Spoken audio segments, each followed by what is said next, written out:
Office ജംഗ്ഷനിലെ അടിപ്പാത അനുമതി credit ആർക്ക്?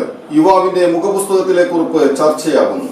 നന്മ communication branded smart phone, land phone, laptop, ടിവികൾ, വമ്പിച്ച ലോൺ മേളയും സമ്മാനങ്ങളും എക്സ്ചേഞ്ച് ഓഫറുകളും. നന്മ കമ്മ്യൂണിക്കേഷൻ, ശ്രീകാലേശ്വരിക്ക് മുൻവശവും വടക്കേനടയിലും.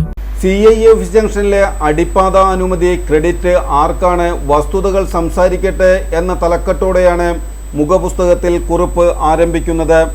കൊടുങ്ങല്ലൂർ ദേശീയപാത വികസനവുമായി ബന്ധപ്പെട്ട് ഓഫീസ് സിഗ്നൽ പരിസരത്ത് അനുവദിക്കപ്പെട്ട അടിപ്പാതയുടെ വിജയത്തെക്കുറിച്ച് സോഷ്യൽ മീഡിയയിലും നാട്ടിലും വലിയ ചർച്ചകൾ നടക്കുകയാണല്ലോ.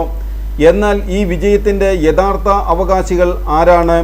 വെറും അവകാശവാദങ്ങൾക്കപ്പുറം ഔദ്യോഗിക രേഖകൾ എന്താണ് പറയുന്നതെന്ന് നമുക്ക് പരിശോധിക്കാം. നമ്മുടെ മുന്നിലുള്ള കൃത്യമായ 3 രേഖകൾ ഇതാ. ഒന്നാം രേഖ BJP 45-ാം വാർഡിന് ലഭിച്ച ഔദ്യോഗിക മറുപടി കത്ത്. തീയതി 3/6/2026. വിഷയം ഓഫീസ് ജംഗ്ഷനിൽ അടിപ്പാത അനുവദിക്കണമെന്നാവശ്യപ്പെട്ട് നൽകിയ ജനകീയ പരാതിക്കുള്ള മറുപടി. ദേശീയപാത authority project director P. Praveenkumar Sajeevan കൈമാപ്പറമ്പിലിന് ഔദ്യോഗികമായി അയച്ച കത്താണിത്.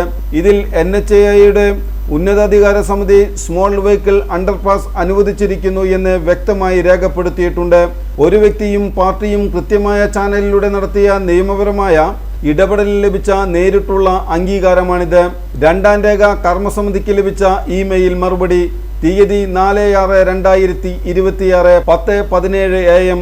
കർമ്മസമിതി പ്രതിനിധിയായ അൻസാർ KKക്ക് NHAI കൊച്ചിൻ ഓഫീസിൽ നിന്ന് ലഭിച്ച ഇമെയിൽ മറുപടിയിലും ഓഫീസ് ജംഗ്ഷനിൽ അടിപ്പാതയ്ക്ക് അനുമതി ലഭിച്ച വിവരം വ്യക്തമാക്കുന്നുണ്ട്. എന്നാൽ ഇമെയിൽ വരുന്നത് BJP നേതാവിന് ഔദ്യോഗിക കത്ത് ലഭിച്ചതിൻ്റെ തൊട്ടടുത്ത ദിവസം മാത്രമാണ് എന്നത് ശ്രദ്ധേയമാണ്. മൂന്നാം രേഖ കർമ്മസമിതിയുടെ കോടതി കേസിൻ്റെ ഇപ്പോഴത്തെ അവസ്ഥ. Case number WPC 000049/49/2025 Pavithran RM bar union of India. തീയതി 29/5/2026. കോടതിയിലെ സ്ഥിതി. കോടതി ഈ കേസ് പരിഗണിച്ചപ്പോൾ ഹർജിക്കാർ കൂടുതൽ സമയം ആവശ്യപ്പെടുകയും അതനുസരിച്ച് കേസ് അടുത്ത വാദത്തിനായി 29/6/2026 മാറ്റിവെക്കുകയുമാണ് ചെയ്തത്. ഇതിൽ നിന്നും ജനങ്ങൾക്ക് ബോധ്യമാകുന്ന ലളിതമായ വസ്തുതകൾ. കോടതി സ്റ്റേയിലൂടെയോ കേസ് ജയിച്ചിട്ടോ അല്ല ഈ അനുമതി വന്നിട്ടുള്ളത്. കർമ്മസമിതിയുടെ കേസ് കോടതിയിൽ ഇപ്പോഴും മാറ്റിവെക്കപ്പെട്ടിരിക്കുകയാണ്. കേന്ദ്ര സർക്കാരിൻ്റെ പൊതുജന പരിഹാര പോർട്ടൽ വഴി സമർപ്പിച്ച കൃത്യമായ പരാതിക്കും അതിനെ തുടർന്ന് BJP നേതൃത്വത്തിൽ നടത്തിയ നിരന്തരമായ സമ്മർദ്ദങ്ങൾക്കും ഫലമായാണ് ദേശീയപാത അതോറിറ്റി അടിപ്പാതയ്ക്ക് ഔദ്യോഗികമായി അംഗീകാരം നൽകിയത്. ഈ ഔദ്യോഗിക ഉത്തരവ് കൃത്യമായി കൈപ്പറ്റിയത് BJP പ്രതിനിധിയായ സജീവൻ കൈമാപ്പറമ്പിലാണ്.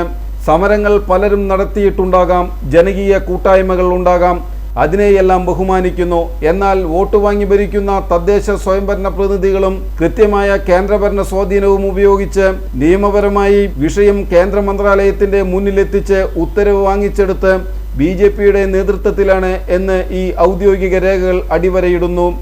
അവകാശവാദങ്ങൾ ഉന്നയിച്ച് ജൂൺ 7-ന് മീറ്റിംഗ് വിളിക്കുന്നവർ ഈ ഔദ്യോഗിക രേഖകൾ കൂടി ജനങ്ങൾക്ക് മുന്നിൽ വയ്ക്കാൻ തയ്യാറാകണം.